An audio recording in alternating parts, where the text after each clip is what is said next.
जा रहे हैं, इनकी भी एक बड़ी भूमिका है। जो खेती किसानी की दिशा से किसानों में के प्रशिक्षण के लिए, उन्हें नई तकनीक के बारे में जानकारी देने के लिए, उन्हें समय पे बीज की उपलब्धता के लिए और प्रमाणिक बीज प्राप्त हो इसके लिए तैयार कर सकें, इस दिशा में कृषि विज्ञान केंद्रों ने एक बेहतरीन तरीके से कार्य करना प्रदेश के अंदर प्रारंभ किया है। प्रदेश को आदरणीय प्रधानमंत्री जी की मंशा के अनुरूप अगर हमें देश की अर्थव्यवस्था की ग्रोथ इंजन के रूप में स्थापित करना है तो उन सेक्टर्स को हमें चिन्हित करना पड़ेगा जहां पर हमारे पास सबसे अच्छी संभावनाएं हैं। और सबसे अच्छी संभावना वाला क्षेत्र उत्तर प्रदेश जैसे राज्य में, उनमें से एक क्षेत्र स्वाभाविक रूप से कृषि का है, खेती किसानी का है। मेरा यह मानना है, मैं बार बार इस बात को कहता हूं कि उत्तर प्रदेश के अंदर जो संभावना है, जो पोटेंशियल उत्तर प्रदेश के अंदर है, इसमें हम लोग आगामी कुछ वर्षों के अंदर थोड़ा भी प्रयास कर लेंगे, बेहतरीन तकनीक को अपना करके, प्रमाणिक बीजों को उपलब्ध करवा करके, प्रगतिशील किसानों का सहयोग लेकर के अगर हम प्रयास करेंगे तो इस क्षमता को हम 3 गुना बढ़ाने की क्षमता रखते हैं। उत्तर प्रदेश राज्य अकेले खाद्यान्न उत्पादन में देश ही नहीं पूरी दुनिया का पेट भरने की क्षमता रखता है। उन संभावनाओं पर कार्य करने की आवश्यकता है। कृषि विकास दर को लगातार डबल डिजिट में ले जाने की तैयारी करना, इसके लिए राज्य शासन ने भारत सरकार के साथ मिलकर के विगत कुछ वर्षों में प्रयास किए हैं। आप सब जानते हैं कि प्रधानमंत्री मोदी जी ने 2014 में देश की बागडोर संभालने के बाद इस दिशा में ढेर सारे प्रयास किए और पहली बार लगा कि अन्नदाता किसान भी किसी शासकीय एजेंडे का हिस्सा है, चाहे वह सॉइल हेल्थ कार्ड की व्यवस्था को उपलब्ध करवाने का कार्य रहा हो, प्रधानमंत्री फसल बीमा की योजना हो या प्रधानमंत्री कृषि सिंचाई की योजना, और दुनिया की किसानों के वेलफेयर के लिए सबसे बड़ी स्कीम प्रधानमंत्री किसान सम्मान निधि।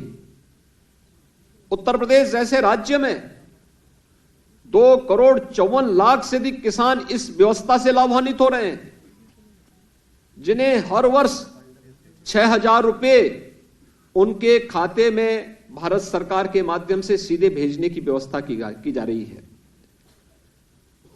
प्रधानमंत्री कृषि सिंचाई योजना, इस योजना के अंतर्गत प्रदेश में हम लोगों ने अब तक विगत 5-5.5 वर्ष के अंदर 22 लाख हेक्टेयर लैंड को सिंचाई की अतिरिक्त सुविधा उपलब्ध करवाई है। सिंचाई की सुविधा किसान को मिले, सरफेस वाटर की कमी उत्तर प्रदेश के अंदर नहीं है, लेकिन उसका उपयोग नहीं होता था, उचित नियोजन नहीं था, खेती तक उस जल को पहुंचाने के लिए माध्यम नहीं थे, उस प्रकार की सुविधा नहीं थी। वर्षों से पड़ी हुई लंबित परियोजनाओं को, पूर्वी उत्तर प्रदेश में सरयू नहर राष्ट्रीय परियोजना 1972 में योजना बनी थी और योजना को पूरा होते होते, जब योजना बनी थी, योजना की कुल लागत 100 करोड़ थी, लेकिन समय पे कार्य न होने के कारण उसकी लागत बढ़ती गई। और जब विगत वर्ष हम लोगों ने इस परियोजना को पूरा किया, उस समय तक परियोजना की कुल लागत 10,000 करोड़ रुपए तक पहुंच गई थी, लेकिन फिर भी केंद्र और राज्य शासन ने मिलकर के उस परियोजना को पूरा किया।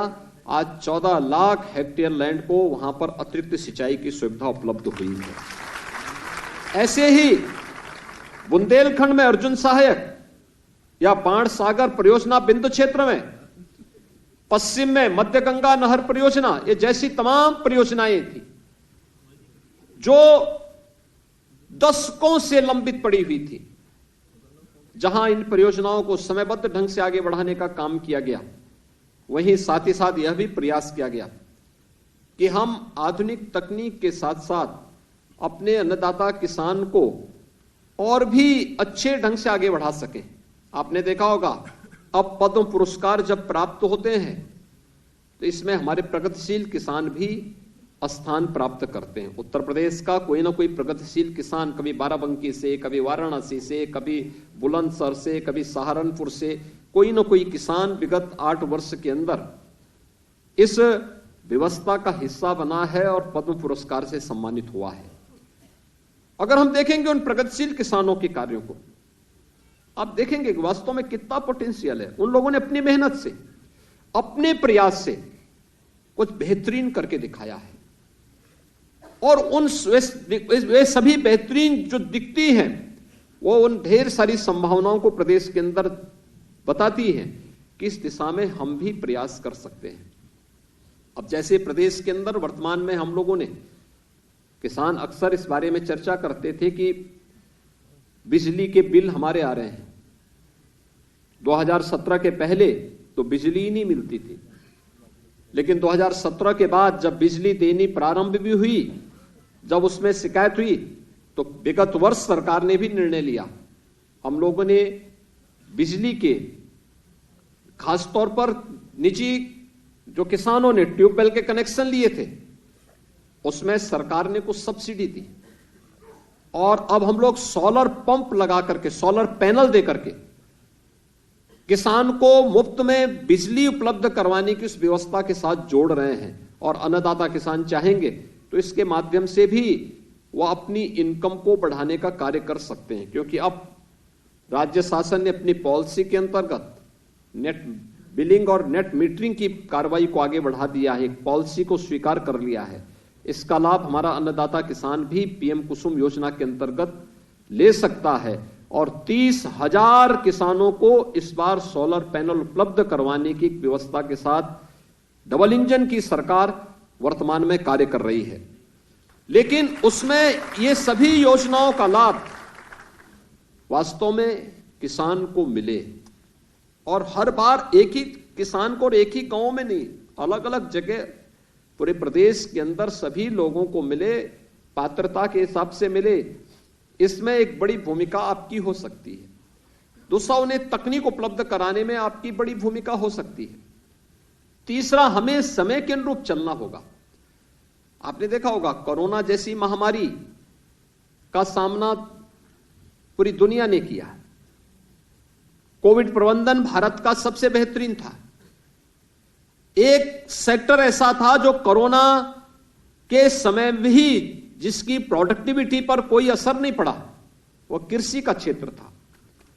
और कृषि वास्तव में, अगर कृषि के क्षेत्र में हमारा अन्नदाता किसान कार्य नहीं करता, कृषि वैज्ञानिक कार्य नहीं करते, दुनिया इस महामारी से भूखमरी की कगार पर पहुंच गई होती। लेकिन भारत को छोड़ दें तो दुनिया के अंदर कृषि की स्थिति बहुत अच्छी नहीं रही, क्योंकि जिनकी निर्भरता फर्टिलाइजर, केमिकल और पेस्टिसाइड पर ज्यादा थी, उनकी हालत खराब हो गई, क्योंकि फर्टिलाइजर का उत्पादन नहीं हुआ, सप्लाई चेन रुक गई, तो स्वाभाविक रूप से खेती किसानी पर असर पड़ा। और उसका एक बेहतरीन विकल्प प्रधानमंत्री मोदी जी ने नेशनल प्राकृतिक खेती मिशन के माध्यम से इस कार्यक्रम को आगे बढ़ाने का कार्य किया। नेचुरल फार्मिंग मिशन को आगे बढ़ा करके इस कार्यक्रम को गति देने की कार्रवाई को यूनियन बजट का हिस्सा बनाया। हम भी उस दिशा में प्रयास कर सकते हैं, हम भी उसका लाभ ले सकते हैं। और खासतौर पर जो उसकी उस व्यवस्था का हिस्सा है कि कम लागत में, जो प्रधानमंत्री जी ने बार बार कहा है, अन्नदाता किसानों की आमदनी को दोगुना करना, यह संभव है, हुआ है।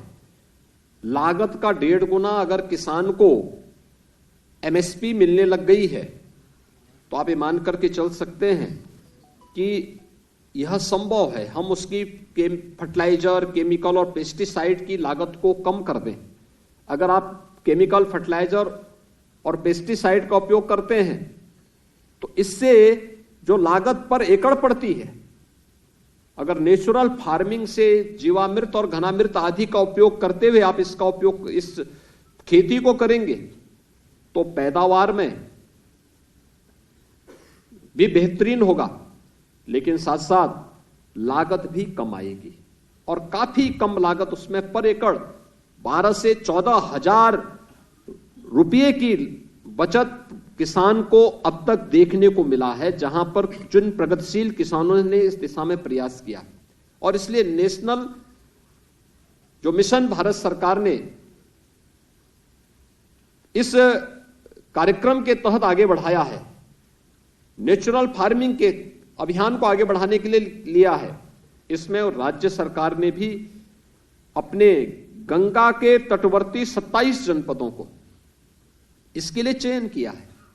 बुंदेलखंड के 7 जनपदों को हमने इसके साथ लिया है और हमारा प्रयास है कि यह इन सभी जनपदों को हम जोड़ें। वहां पे हम लोग टेस्टिंग लैब स्थापित कर रहे हैं, वहां पर हम लोग अन्य प्रकार से उन्हें सुविधा संपन्न करने की कार्रवाई कर रहे हैं। मास्टर ट्रेनर उपलब्ध कराए जा रहे हैं। 2020 से इस कार्यक्रम के साथ हम लोग जुड़े हुए हैं, लगातार ये कार्यक्रम चल रहे हैं। बहुत सारे अन्नदाता किसानों ने इस दिशा में बहुत अच्छे प्रयास भी किए हैं।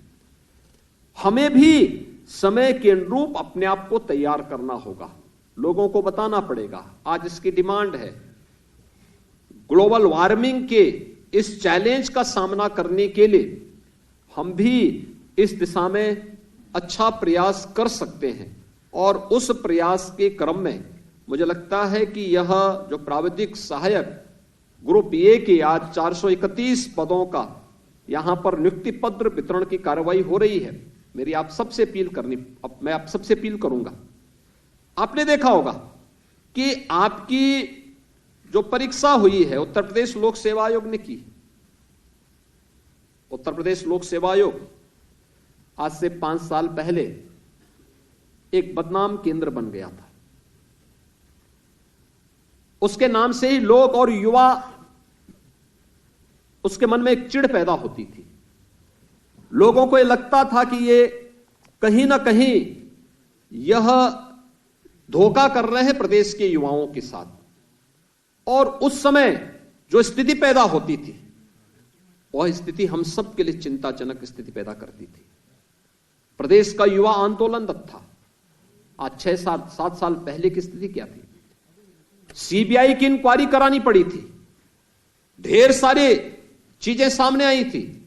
वहां भेदभाव की शिकायतें, भ्रष्टाचार की शिकायतें, और कभी कभी तो ऐसा भी दिखता था कि जो व्यक्ति चेयरमैन के योग्य नहीं, उस व्यक्ति को चेयरमैन बना दिया गया था, जो उसके लिए एलिजिबल नहीं, उस प्रकार का व्यक्ति वहां चेयरमैन बनकर के चयन की प्रक्रिया को भ्रष्टाचार की गर्त में भेजता था।